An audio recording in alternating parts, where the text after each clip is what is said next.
आज की बड़ी खबर में खबर राजस्थान के विराटनगर से नव चयनित एसडीएम ऋषिराज का भीलवाड़ी पीईओ एवं अधीनस्थ विद्यालयों द्वारा सम्मान आयोजित कार्यक्रम में बड़ी संख्या में जनप्रतिनिधि एवं ग्रामीण उपस्थित रहे। 22 वर्ष की उम्र में एसडीएम पद पर हुआ ऋषिराज कपिल का चयन। विराटनगर विधानसभा क्षेत्र में हाल ही में आरएएस 2021 के घोषित परिणाम में मात्र 22 वर्ष की आयु में एसडीएम पद पर चयनित ऋषिराज कपिल का भीलवाड़ी पीईओ एवं अधीनस्थ विद्यालयों द्वारा सम्मान किया गया।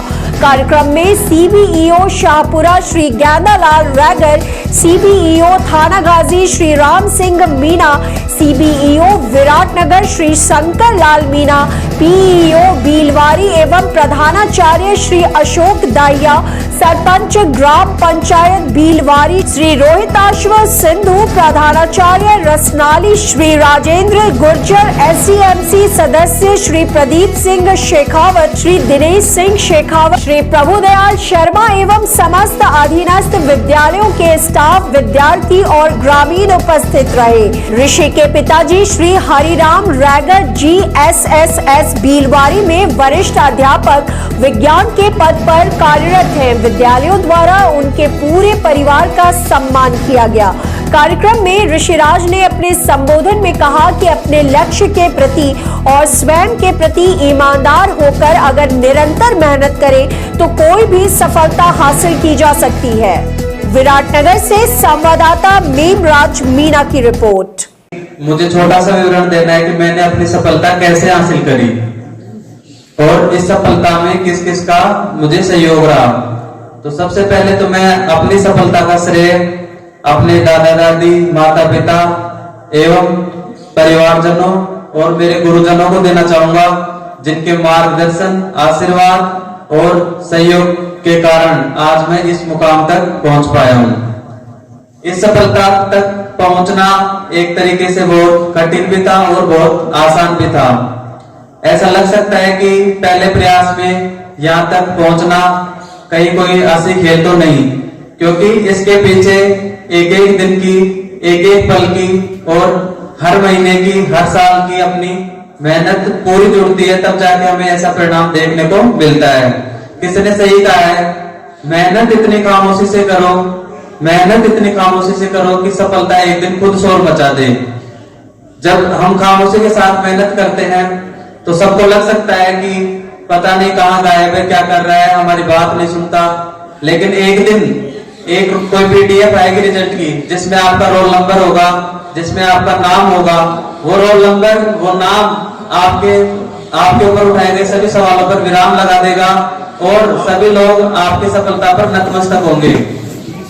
जैसा कि किसी ने कहा है कि अगर सिर झुकाकर पढ़ लोगे किताबों में, अगर सिर झुकाकर पढ़ लोगे किताबों में, तो एक दिन पूरे जिले में सबसे ऊंचा सिर आपका होगा।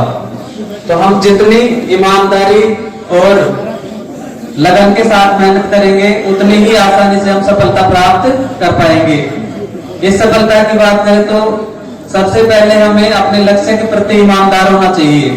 जो लक्ष्य आप सबने तय कर रखा है, उस लक्ष्य के बारे में हमें पता होना चाहिए कि हम किस चीज को लेके किस प्रकार से मेहनत करने जा रहे हैं। जब तक हमें अपने लक्ष्य और उस लक्ष्य को प्राप्त करने का रास्ता पता नहीं होगा, तब तक हम चाहे कितनी ही मेहनत कर लें, सफलता हासिल नहीं कर पाएंगे। तो मेरा आप सबसे एक ही आग्रह है, आप चाहे किसी भी परीक्षा की तैयारी करें, चाहे वो आपके बोर्ड एग्जाम्स हो या अन्य कोई प्रतियोगी परीक्षा हो, जो भी है उस टारगेट को अपने सामने, अपनी नजरों में रखें कि मुझे इस एग्जाम को क्रैक करना है। जब आप एग्जाम का लक्ष्य निर्धारित कर लो, तो उसके बाद सबसे पहले आपको ये पता होना चाहिए कि इस एग्जाम में हमसे पूछा क्या जाएगा, उसका सिलेबस क्या है, उस परीक्षा में प्रश्न कैसे आते हैं, उसमें प्रश्नों का पैटर्न क्या होता है, आंसर किस प्रकार लिखने हैं, ऑब्जेक्टिव है या सब्जेक्टिव है। जब ये सब चीजें आप क्लियर रखोगे, उसके बाद दूसरे नंबर पे आता है कि हम उन चीजों को हासिल करने के लिए क्या पढ़े और कितना पढ़े। तो इस सब के लिए विशेष रणनीति की आवश्यकता होती है, जो हर एग्जाम के नेचर पर डिपेंड करती है कि इस प्रकार से रणनीति बनाएंगे तो हम एग्जाम को क्रैक कर पाएंगे। इस प्रकार छोटी छोटी बातों को ध्यान में रखते हुए हम सफलता के मार्ग पर आगे बढ़ सकते हैं। परंतु इस सब में जो एक चीज है जो आपके लिए बहुत सहयोगी होगी, वो है ईमानदारी। आप खुद के प्रति कितने ईमानदार हो। आपको किसी दूसरे के प्रति ईमानदार होने की जरूरत नहीं है, क्योंकि आपको किसी दूसरे को जवाब नहीं देना, आपको जवाब देना है खुद को कि मैं क्या कर रहा हूँ और क्यों कर रहा हूँ। जिस दिन अपन ये समझ लेंगे कि मैं ये जो कार्य कर रहा हूँ अपने लिए कर रहा हूँ या नहीं कर रहा हूँ, या इसमें मेरा कितना नुकसान है कितना फायदा है, खुद के लिए जिस दिन सोचना शुरू कर दोगे उसी दिन से आपकी सफलता के रास्ते खुल जाएंगे। साथ ही जो एक इंसान की सफलता होती है उसमें खुद के अलावा जो योगदान होता है विद्यालय में शिक्षकों का, घर में माता पिता एवं परिजनों का। हम घर का माहौल इस तरीके से रखें, घर में बच्चों को इस प्रकार से कोऑपरेट करें कि जो वो सपने देखते हैं उस सपनों को पूरा करने के लिए उनके साथ